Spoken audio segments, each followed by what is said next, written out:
Have you ever stopped to think how one simple misstep could change the rest of your life?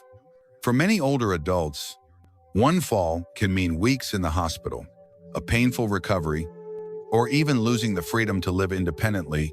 It doesn't happen with loud warning signs. It happens quietly, in the blink of an eye, often during something as ordinary as walking to the mailbox or getting out of bed. But what if walking didn't have to feel risky? What if there were small, practical changes you could make right now? No fancy equipment, no gym membership that could help you stay steady and confident on your feet. In this video, we'll explore 6 walking techniques used by real seniors across the country, methods supported by physical therapists and aging experts. These are small changes with big impact, and by the end, you won't just know what they are, you'll understand how they work and why they matter. So whether you're in your 60s, 70s, or beyond, or you care about someone who is stick with us, these tips could help you feel safer, stronger, and more in control with every step you take. And if this message speaks to you, please hit like, subscribe, and turn on the bell so you won't miss what's coming next. Step 1. Head position awareness. It might sound simple, but where you look when you walk plays a major role in how stable your entire body feels. Think of your head like the lead car in a train. Where it goes, everything else follows. And for many older adults, the habit of constantly looking down while walking is quietly increasing the risk of falling. You might think looking down keeps you safer, especially if you're worried about tripping, but the opposite is often true. When your head tilts downward for too long, your shoulders round forward, your spine curves, and your center of gravity shifts out of place. This subtle change throws off your alignment and limits your ability to scan the path ahead. You become more likely to miss a crack, bump, or obstacle entirely. Instead, try a simple shift that therapists call the forward gaze rule. Keep your eyes looking straight ahead, about 10 to 15 feet in front of you for most of your walk. Only glance down occasionally when needed. This forward focus helps your body stay tall, your steps stay even, and your awareness stay sharp. Let me tell you about Harold, a 78-year-old former mechanic who enjoys walking through his neighborhood every morning. He started noticing he felt unsteady, especially when heading downhill. After speaking with a movement specialist, he learned that his habit of watching his feet was making him lean forward too much. Once he practiced walking with his eyes up and his chin gently lifted, he noticed a surprising difference. His stride felt smoother, and he didn't tense up the way he used to. That small adjustment, just changing where he looked, gave his body a better sense of control. When your head is upright, your spine stacks naturally, your core activates, and your balance improves almost without effort. So if you've ever felt unsure while walking, or find yourself staring at the ground more than ahead, remember this. Let your vision guide you, not your fear. Sometimes the most powerful shift in your stability begins with a small change in where you're looking. Step 2. Rediscover the rhythm of your arms. When most people think about balance, they focus on their legs and feet, but your arms play a crucial role in how steady you feel when walking. In fact, your arms are like the natural counterweights your body relies on to stay centered with each step. When your right leg moves forward, your left arm should gently swing forward too, and vice versa. This crossing motion keeps your momentum balanced and your upper body stable. It's not just about movement, it's about allowing your body to stay upright without having to overcorrect every few steps. Unfortunately, many older adults slowly stop using their arms when they walk, and they often don't even notice it. Maybe it's because of shoulder pain, maybe they're always carrying something, but more often, it's because of fear. When we're anxious about falling, we tense up, and when we tense up, our natural rhythm disappears. Let me tell you about Miss Bernice, a 79-year-old retired teacher who began using a walking cane after a fall. She noticed her balance getting worse over time. Even though she was using the cane every day, her physical therapist gently pointed out that her left arm wasn't swinging anymore. It was constantly holding the cane stiffly in place. With some guidance, Bernice practiced alternating arm movements, using her cane with one side while keeping the other arm in motion. After just a few weeks, she said walking felt lighter and she felt more like herself again. So here's what you can do. Keep your elbows relaxed, your hands open, and let your arms swing naturally as you walk. You don't need to exaggerate it. A calm, steady rhythm is enough. Even if one arm is weaker or stiff, use the other. One swinging arm is better than none. And if you're still with us and finding these insights helpful, please comment number 2 below to let me know you're here. Your voice matters, and I'd love to hear which habit speaks to you most. Also, don't forget to subscribe and turn on notifications so you won't miss the next helpful tip. Your support means everything and helps us keep sharing knowledge that makes aging just a little bit easier. Step 3. Focus on how your feet touch the ground. It might seem automatic, but the way your foot lands can actually shape your entire sense of balance. And surprisingly, many older adults begin walking with flat feet or even landing on their toes first without realizing it, slowly making them more unstable. Let's talk about what's supposed to happen. A healthy walking step starts with your heel gently meeting the ground. Then the pressure rolls through the arch of your foot, finishing at the toes, which push you into the next step. This heel-to-toe motion isn't just about looking graceful. It absorbs shock, keeps your joints aligned, and helps prevent your toes from catching on uneven surfaces. So why does this change with age? For many people, joint stiffness or old injuries cause them to avoid landing on their heels. Some even shuffle their feet because they're afraid of falling. But the irony is, shuffling actually increases the chance of tripping. That's exactly what happened to Leonard, a 74-year-old who enjoys gardening. After stumbling several times on his back porch, he noticed he was barely lifting his feet. A physical therapist showed him how to retrain his walk, starting each step with a heel touch. Holding onto the kitchen counter for support, Leonard practiced slowly, one step at a time. Within a couple of weeks, something shifted. His legs began to feel stronger.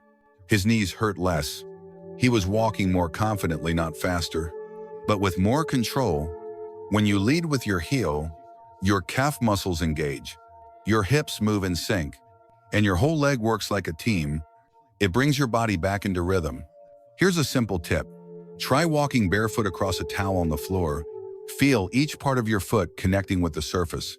At first, it might feel odd, but the more you practice, the more natural it becomes. And once your body remembers this pattern, your risk of falling quietly goes down sometimes without you even realizing it. Step 4. The power of small steps.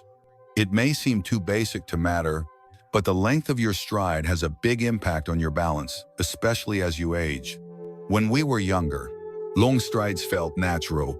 That's how most of us walked for decades. But as we get older, those big steps can quietly become dangerous. Why? Because when you reach too far forward with your lead foot, your weight shifts backward. That throws off your center of gravity and increases the strain on your knees and hips. It also slows your ability to react if you slip or trip on something unexpected. Now here's the good news. Shorter steps help you stay centered. They keep your weight over your feet and your movements more controlled. Your reactions become quicker, and your connection to the ground becomes more solid. Your whole body works more efficiently when you're not overreaching. Think about how toddlers walk when they're learning small steps. Arms out, steady and low to the ground. They aren't focused on getting somewhere fast. They're focused on staying upright. That wisdom doesn't disappear with age. In fact, it becomes more valuable. Stability should come before speed. Mr. Franklin, a retired postman in his early 80s, used to walk quickly with long strides, thinking it would help him stay strong. But after a couple of stumbles, even in familiar places, he took a different approach. With help from a local therapist, he shortened his stride and increased his step rhythm slightly. Since then, he hasn't fallen once. He even says he feels less tired because his muscles aren't constantly correcting his balance. Here's a little trick you can try.